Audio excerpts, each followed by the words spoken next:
রক্তদান জীবনদান, রক্তদান পুণ্যদান, এই বার্তাকে সামনে রেখে প্রতি বছরের মতো এবছরও কাঁকুরগাছি সিআইটি বিল্ডিং বাজার ব্যবসায়ী সমিতির পরিচালনায় স্বর্গীয় বিনয় চন্দ্র দাস বা দাদুর স্মৃতির উদ্দেশ্যে আয়োজিত হয় স্বেচ্ছায় রক্তদান শিবিরের। এবছর এই শিবির চতুর্থতম বর্ষে পদার্পণ করল।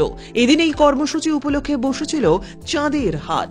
উপস্থিত ছিলেন স্থানীয় বিধায়ক তথা সকলের কাছের মানুষ, কাজের মানুষ পরেশ পাল, প্রাক্তন পুরমাতা সুনন্দা গুহ, স্বপন সমাদ্দার সহ অন্যান্য বিশিষ্ট জনেরা। এদিন প্রায় শতাধিক রক্তদাতা স্বেচ্ছায় রক্তদান করেন। পুরুষদের পাশাপাশি মহিলা রক্তদাতাদের উপস্থিতিও ছিল চোখে পড়ার মতো।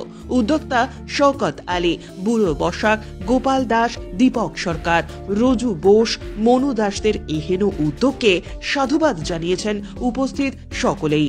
এদিন তারা জানান আগামী দিনেও সামাজিক দায়বদ্ধতায় সাধারণ মানুষের পাশে তারা এভাবেই থাকতে চান। তাদের এই ভাবনাকে সাধুবাদ জানিয়েছেন সকলেই। ধরে এইভাবে মানবিক প্রয়াসে তারা সামিল। দাদু স্মৃতির উদ্দেশ্যে তারা এই সম্মান বা শ্রদ্ধার্ঘ নিবেদন করেন। কি বলবেন?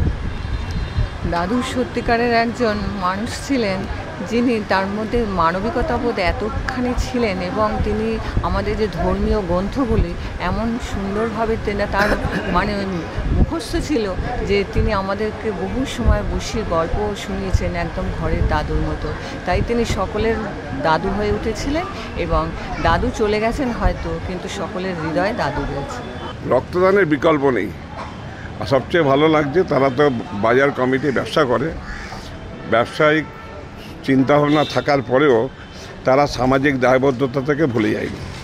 তাই সামাজিক দায়বদ্ধতা থেকে যে স্বেচ্ছায় রক্তদান শিবির করেছে, এটা সত্যি প্রশংসনীয়, অভিনন্দনযোগ্য। রক্তদাতা ভাই বোনদের আমার কৃতজ্ঞতা জানাই।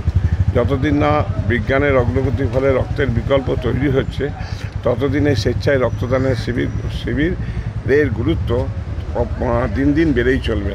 কেন মানুষের সংখ্যা বাড়ছে, চিকিৎসা ব্যবস্থা অভূতপূর্ব উন্নতি হচ্ছে। রক্তের বিকল্প হয়নি বলেই রক্তের প্রয়োজনীয়তাও কিন্তু দিন দিন বেড়েই চলেছে। সুতরাং এই রক্তদানের কোনো বিকল্প নেই। তাদেরকে অনেক অভিনন্দন ও শুভেচ্ছা জানাই। Bureau report, channel 10।